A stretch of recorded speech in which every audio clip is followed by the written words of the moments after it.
Hi friends, நம்ம இன்றைக்கி ஒரு குட்டி இன்ஃபர்மேஷன் பார்க்கலாமா?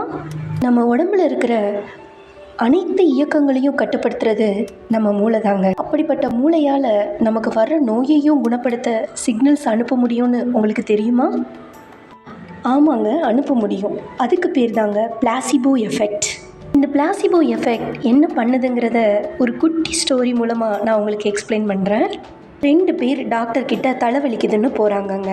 அதில் ஒருத்தர்கிட்ட டாக்டர் சொல்கிறாரு, உங்களுக்கு டீஹைட்ரேஷன், அதாவது உடம்புல நீர்ச்சத்து இல்லாததுனால தாங்க உங்களுக்கு அதிகமாக தலைவலிக்குது. ஸோ நீங்கள் அதிகமாக தண்ணி குடிங்க, தண்ணி குடித்தாலே உங்கள் தலைவலி சரியாக போயிடும் அப்படின்னு சொல்கிறாரு. அதை நம்பின நபரும் வீட்டுக்கு போகிறாரு, தண்ணி குடிக்கிறாரு, அவருக்கு தலைவலி சரியாக போயிடுது.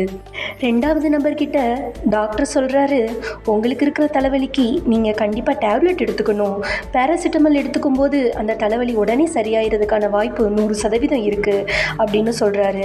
அதை நம்பின அந்த பேஷண்ட்டும் டேப்லெட்டை எடுத்துக்கிறாங்க, அவரோட தலைவலியும் சரியாக போயிடுதுங்க. இப்போது நீங்கள் சொல்லுங்களேன், அந்த தலைவலிக்கு நிவாரணம் கொடுத்தது தண்ணியா இல்லைன்னா மாத்திரையா? 2ம் இல்லைங்க. நமக்கு இதை செஞ்சால் சரியாயிடும்னு டாக்டர் சொன்ன அந்த நம்பிக்கை தாங்க.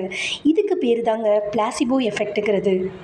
நம்ம உடலில் ஏற்படுற 100% நோய்களில் 80% நோய்க்கு நம்ம மனசே தாங்க மருந்து. இதெல்லாம் இன்றைக்கி கண்டுபிடிச்சது இல்லைங்க. நம்ம பரம்பரையாகவே பார்த்திங்கன்னா திருநீர் போடுறது, தாயத்து கட்டுறது, குறி கேட்குறது அப்படின்னு நம்ம பண்ணிப்போம் பார்த்தீங்களா? அது எல்லாமே பிளாசிபோ எஃபெக்ட் தாங்க. இன்னும் நம்பிக்கை இல்லையா? இன்னொரு விஷயம் சொல்கிறேன், இதையும் கேளுங்க. நம்ம வீட்டில் இருக்கிற பெரியவங்களை பார்த்துருக்கீங்களா? நம்ம என்ன தான் உடம்பு சரியில்லைன்னு ஹாஸ்பிட்டலுக்கு போய் இன்ஜெக்ஷன் எடுத்துகிட்டு டேப்லெட் எடுத்துக்கிட்டாலும் நம்மளை கோவிலுக்கு கூப்பிட்டு போய் தண்ணி தெளித்ததுனால தான் உடம்பு சரியாயிடுச்சுன்னு சொல்லுவாங்க பார்த்தீங்களா? இங்கேயும் ப்ளே ஆகிறது பிளாசிபோ எஃபெக்ட் தாங்க, நம்பிக்கை.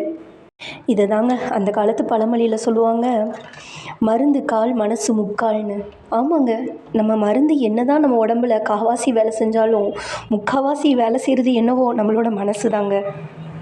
இன்னும் சிம்பிளாக சொல்லணுன்னா, வேப்பில் அடித்தா நோய் குணமாகுங்கிறது அந்த காலத்தோட பிளாசிபோ எஃபெக்ட்டுங்க. பேராசிட்டமல் அல்லது ஆன்டிபயோட்டிக்ஸ் சாப்பிட்டா தான் நோய் குணமாகும்னு நம்ம நினைக்கிறோம் பார்த்தீங்களா? அது இந்த காலத்தோட பிளாசிபோ எஃபெக்ட்டுங்க. இப்படி தாங்க நம்ம லைஃப்லேயும் ஏதோ ஒன்று நம்மளை கஷ்டப்படுத்தும். அப்போ மனசுக்கிட்ட சொல்லுங்கள், ஆல் இஸ் வெல், எனக்கு இந்த பிரச்சனை சரியாயிடும்னு. நீங்கள் இப்படி திங்க் பண்ணும்போது ப்ராப்ளம் சரியாகுதோ இல்லையோ, பரவாயில்ல, என்ன நடந்தாலும் பார்த்துக்கலாம், சரியாயிடுங்கிற நம்பிக்கை கிடைக்குங்க. அந்த நம்பிக்கை தைரியத்தை கொடுக்கும். தைரியம் பிரச்சனையிலேருந்து வெளியில் வர தீர்வை கொடுக்கும். நான் பேசுகிறத இவ்வளோ நேரம் பொறுமையாக கேட்டதுக்கு ரொம்ப தேங்க்ஸுங்க. பாய்.